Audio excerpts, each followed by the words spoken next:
So in this question, we have to find the approximate change in the surface area and volume when the height of the cone is increasing by k% and it's given that the semi-vertical angle remaining the same.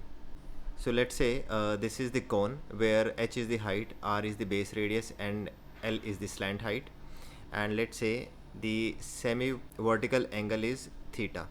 Okay, so in this question the height of the cone is increasing, so we have to find the relation of L and R in terms of h, right?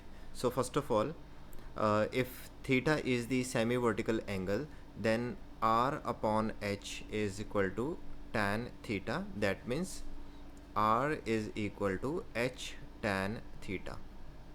Okay, also L is equal to under root R square plus h square, and the value of R is h tan theta. So if I put the value, so this is h square tan square theta plus h square. So if I take h square as common, so this will become h under root 1 plus tan square theta, and 1 plus tan square theta is secant square theta, so L become h secant theta. Okay, so we got the value of R and L. Now given that delta h upon h into 100 is equal to k, so this is a percentage change in height, and in the first part we have to find the change in surface area, and the surface area, let's say this is S, is pi r square plus pi r l. Now I'll replace the value of R and L in terms of h, so this will become pi. R is h tan theta, so this will become h square tan square theta plus pi. R is h tan theta and L is h secant theta. So if I take a pi h square as a common, so this will become pi h square common, tan square theta plus tan theta and secant theta. So this is S is equal to pi h square tan square theta plus tan theta secant theta. Now I can differentiate this S with respect to h, and notice that the theta is remaining same, so vertical angle is remaining the same.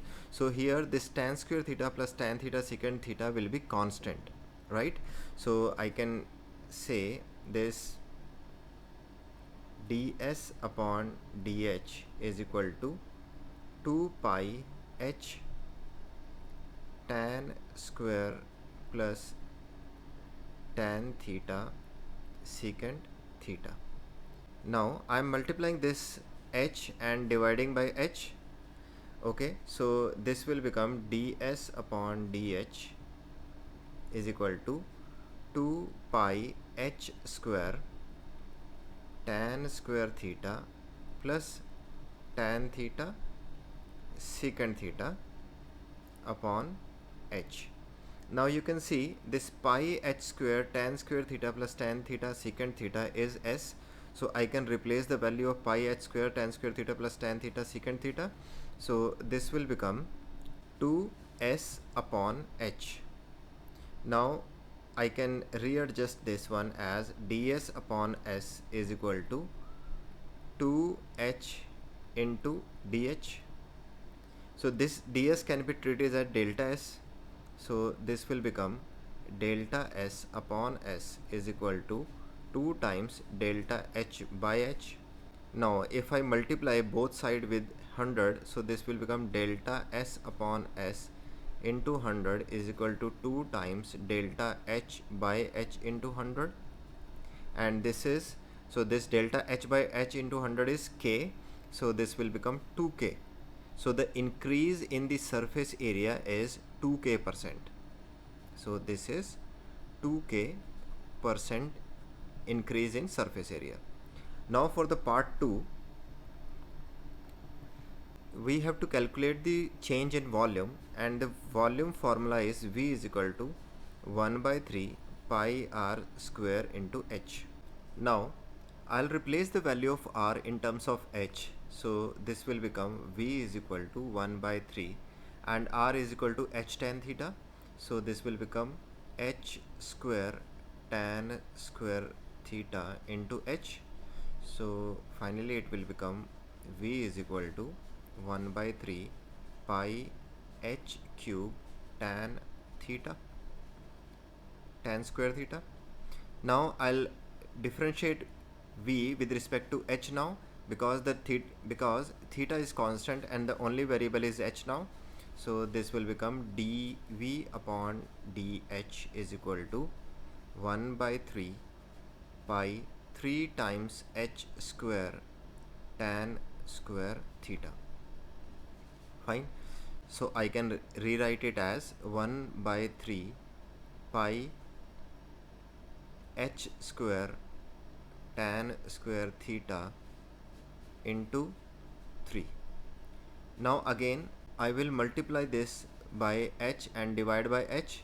So this will become dv upon dh is equal to 1 by 3 pi h cube tan square theta into 3 by h. Now this 1 by 3 pi h cube tan square theta can be replaced with v.